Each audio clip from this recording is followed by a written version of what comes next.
jagat Dewa Bathara. Gus, kowe kuwi sapa lan ngendi dangkamu? Wah,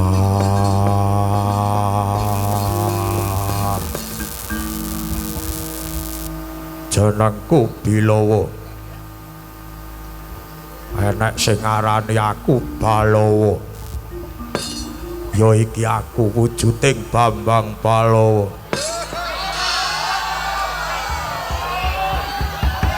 Gedhe dhuwur tur bagus pideksa. Ora isin kowe dipoyaki nayaka sakmene kae. Ora isin kowe diguyu karo wargaku lan rakyat kowe. Ora. Wis kulino dadi wong elek. Biasane ngentek-ngenteke ya aku iki. Aku anake Jagal Walakas saka Pejagalan. Aja kurang ing pangapura yen aku ora bisa basa lan ora bisa nuduhke Subasita lan Tatakrama. Wah, merga selawase uripku ning alas, gaweanku mbelei sapi, gaweanku mbelei kebo kanggo nyukupi kebutuhan warga Wirata. Uripku ora tau srawung karo menungsa. Mula aku ora wanuh Tatakrama. Yen pancen tekaku ora nuju prana penggalihmu, aku tak bali dina. Kose. Bocah elek irenge kok ya nesunan bocah iki. Kose to Bilawa. Nadyan sira kleru ing tanduk lan trap silamu, nanging isih gedhe pangapuraku. Kowe ngerti apa sebabe dina iki sowan dina iki? Jare aku rene kon dalang ulang taune Salindri. Saiki wis tak wujuti. Dingko piye genahe? Mbuh.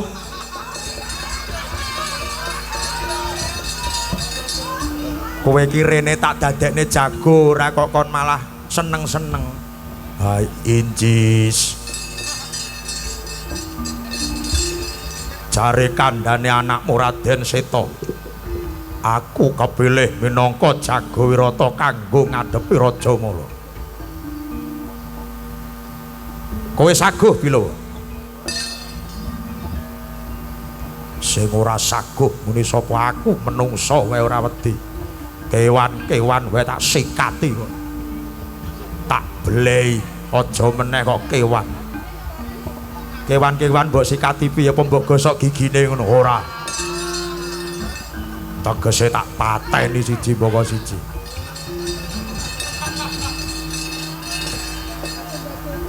Balawa, adon-adon iki mengko gunane kanggo apa kowe ngerti ora? Ora.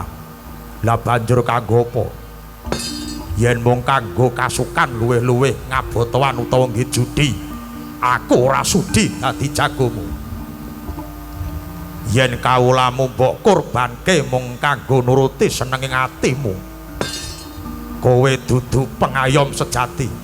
Nanging yen adon-adon iki kanggo rumeksa yuwana lan aji dirine negara Wirata, nyawaku tak udohake.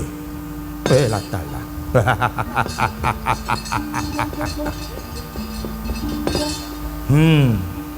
Suwe-suwe kok seneng atiku krungu aturmu kuwi kabeh Balawa. Tembungmu mantes lan jiwa kabangsanmu gedhe. Ya, Bilawa, ngertenono dina iki nasibe Wirata ana ing tengahing bebaya. Adiku ing kepatian sajake arep njongkeng kawibawan kalungguhanku. Banjur kanthi ngadani adon-adon jago, critane ngono kuwi Bilawa. Cetane nasibe Wirata dina iki ana ing pundhakmu Bilawa. Kagiat resang kaperangu Renangkul kinempit kampet dosang reknaning bawana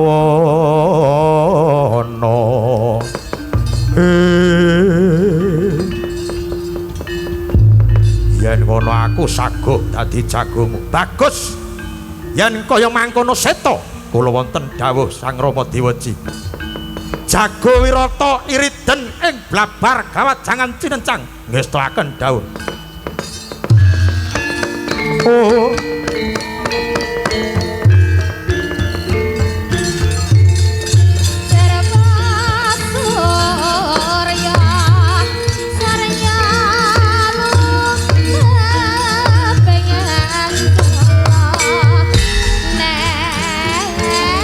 tresang kapirangu oh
Sonya pratangga winduyat amun-amun lir gumampang maletik mancolot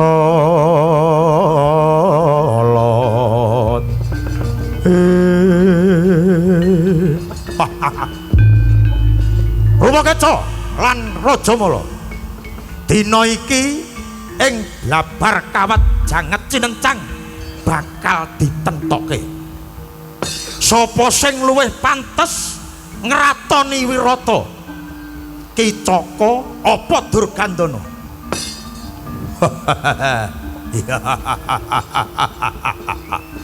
Kakang Kincaka aja mung sumelang aku wis bisa nanding sepira bobot tantinge wong Wirata. Yen perlu Matswapati dhewe aku ora wedi Kakang Kincaka. Bagus Rajamala. Pancen adon-adon iki yektine cara alus kanggo njungkeng kawibawane Matswapati. Seta iki. Nggih. Kula seta mosok pun pangling wong lagi pedhok sang kotak. Kowe ora sampe lucu 5 menit nanggap jaranan. Menika sanes damel lelucon menika adon jago. Ya bagus yen kowe ngerti papan lan panggonanmu. Endi jago saka kasepuan? kabeh kawula wirata wis ngumpul ing alun-alun BTN Rejomulya. Aja ndedha wanci seta. Inggih paman. Menika lare ingkang wonten wingking kula menika jago kasepuhan. Lare saking pejagalan naminipun nggih menika Jagal Bilawa. Weh ladalah.